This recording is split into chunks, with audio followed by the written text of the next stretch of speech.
గురజాలలో TDP నాయకులు స్కామ్లు చేస్తూ దోచుకోవడంలో టాప్ ర్యాంక్ సాధించగలిగారు. కానీ పిడుగురాళ్ల మున్సిపాలిటీ పరిశుభ్రతకు మాత్రం 110వ ర్యాంకుతో సరిపెట్టుకున్నారు.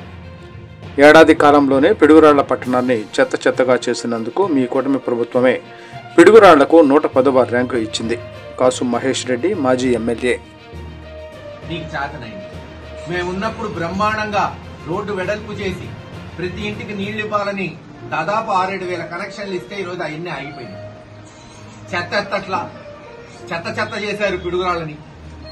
ఏందయ్యా మీరు సాధించింది సంవత్సరంన్నరలో అంటే 110 ర్యాంక్ అంట. సిగ్గుతో తలదించుకోవాలి తెలుగుదేశం నాయకులు, ఎమ్మెల్యే ఎరపతినేని శ్రీనివాసరావు. ఊరికే ప్రగల్భాలు పలకటం కాదు, కనీసం మేము తెచ్చినయన్నా పూర్తి చేయండి. ఆ ఆర్ఓబి తీసుకొచ్చాం, జానపాడు కొరకు పనులు మొదలు పెట్టాం. సంవత్సరంన్నర అయింది ఆపేసి. పట్టించుకున్నోళ్ళు లేడు. ఎంతసేపు చికెన్ అమ్ముకుందామా, చిప్స్ అమ్ముకుందామా, ఇవి తెప్పితే ధ్యాస. మైనింగ్ అమ్ముకుందామా, లిక్కర్ అమ్ముకుందామా, దోచుకోవటం తప్పితే ఈ 1.5 సంవత్సరంలో ఒక్క పెద్ద ప్రాజెక్ట్ అన్నా ఏదన్నా వచ్చిందా? 2019లో గెలిచిన 2 నెలల్లోనే 500 కోట్లతో మెడికల్ కాలేజ్ తీసుకొచ్చాం. మొదటి 2 నెలల్లో, మొదటి సంవత్సరంలోనే మున్సిపాలిటీలు మొదలు పెట్టాం. ఇలా అనేక అభివృద్ధి కార్యక్రమాలు. మరి ఈరోజు ఏది చేయట్లా. ఇది నేనుగా చెప్తుంది. స్వయాన ఈనాడు పేపర్లో ఈ ప్రభుత్వం ఇచ్చిన ర్యాంకింగ్ లో పిడుగురాళ్ల 110లో ఉందంటే మరి ఇంకా దానికి సమాధానం ఎరపతినేని శ్రీనివాసరావు గారు, ఇక్కడున్న తెలుగుదేశం నాయకులు చెప్పాలి. ఏదో పొడిసేస్తున్నాం, ఎరగదీస్తున్నాం, అభివృద్ధి చేసేసాం, మార్చేసాం ఉన్నారు కదా. ఇదిగో మీ చిట్టా మీ ప్రభుత్వమే చెప్పింది.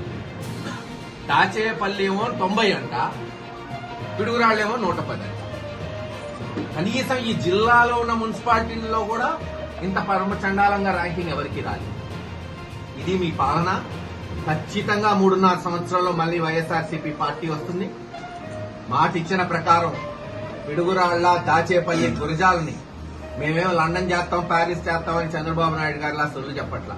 ఉన్నతమైన పట్టణాల్లో ప్రతి ఇంటికి నీళ్లు ఇచ్చేటట్టు, రోజు పొద్దున చెత్త ఎత్తేటట్టు, డ్రైనేజ్ వ్యవస్థ సక్రమంగా ఉండేటట్టు, రోడ్లన్నీ సిమెంట్ రోడ్లు అయ్యేటట్టు, హాస్పిటల్ వ్యవస్థ, కాలేజీల వ్యవస్థ పునరుద్ధరిస్తామని తెలియజేసుకుంటూ సెలవు తీసుకుంటాం.